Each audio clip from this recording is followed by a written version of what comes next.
Hello, my name is David Friedman, and this is how I came to know the Lord. I grew up in a Christian home, sort of. My mom was a Christian. We went to church, but there was always a conflict between my parents. My dad wasn't a believer, but we still had a very good relationship. My mom planted sort of a mustard seed in me when I was very little to believe in God, to have a knowledge of God. And that never went away. My focus became on social relationships, things like that. I started to use drugs, alcohol. We experimented with that from a very early age, 6th grade, 7th grade, and into 8th grade. Once I hit freshman year of high school, it all sort of really took a more serious side. I'd be doing it all the time, more frequently. I started to have a lot of serious consequences. My grades were falling. My friends started to get arrested. I couldn't sustain it. There was still a hole in my heart that needed to be filled. And I didn't really know what that was. You know, this girl was there. I liked her, she liked me, so I decided, why not get a girlfriend? So I did, I got a girlfriend. After that point, it was just done with drugs for good. We started to get to know each other. Over the first month, we were just, we were hanging out all the time. I stopped thinking about my friends. I stopped thinking about the drugs. I stopped thinking about everything. It was just her. After a year or so of that, right after our 1-year anniversary, so to speak, she started feeling very strange. And it turned out she was pregnant.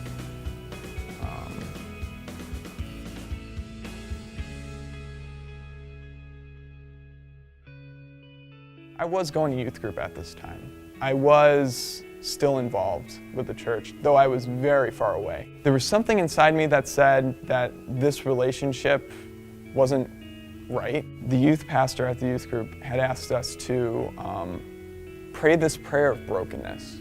It was just, praying like, God, just whatever it takes, break my stubborn heart. Just break me down.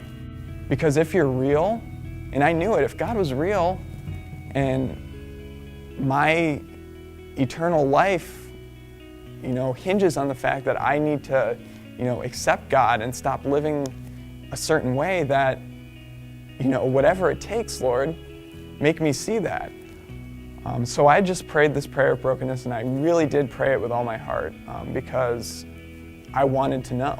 And then I realized Michelle's pregnancy was the first answered prayer that I had ever had.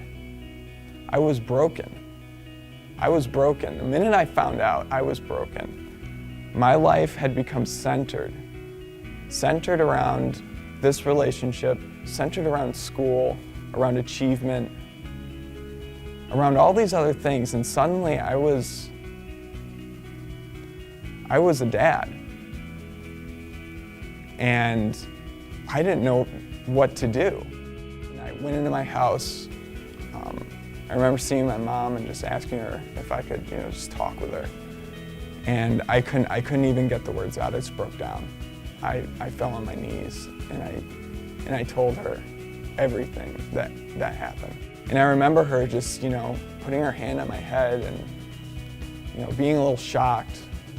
But for her, it came down to, the Lord has a plan.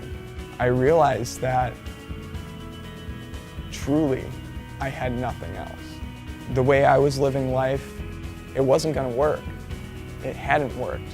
It had just failed. And what I thought was important really wasn't important. And my mom that day, that seed that she planted in me, that she had nurtured up until this point, it took hold.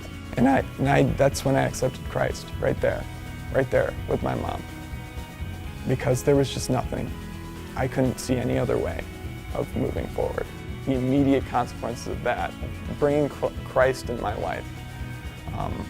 I was able to go through school for that year without worrying too much about, me being, God focused my energy where it needed to be for that year. Moving forward, my girlfriend still was not saved. In fact, when she found out that I was saved, she was kind of mocking. Right away, it was difficult and I knew it was going to be a huge conflict. It was difficult for me to take any action on what God was convicting me of, that this sexual relationship was just wrong. I knew God was convicting me that something had to change between me and my girlfriend. All I wanted was for her to see that Christ was working through me now and that He wanted something better for our relationship. Our daughter was born, and just one day when I was there, she just told me that she couldn't do it anymore, and that it was over. It was probably one of the most challenging things for my new faith, but then again, I knew all things were working together for my good. I knew that there was consequences, that it would be very difficult, but that never stopped me from being a dad. I know that the Lord has a love for Macy and a plan for Macy, and I know He wants me to be the best father that I can to her, and to teach her, to guide her, to stay involved with her. I'm still a friend with Macy's mom. I'm a father to my daughter, and I'm a follower of Christ.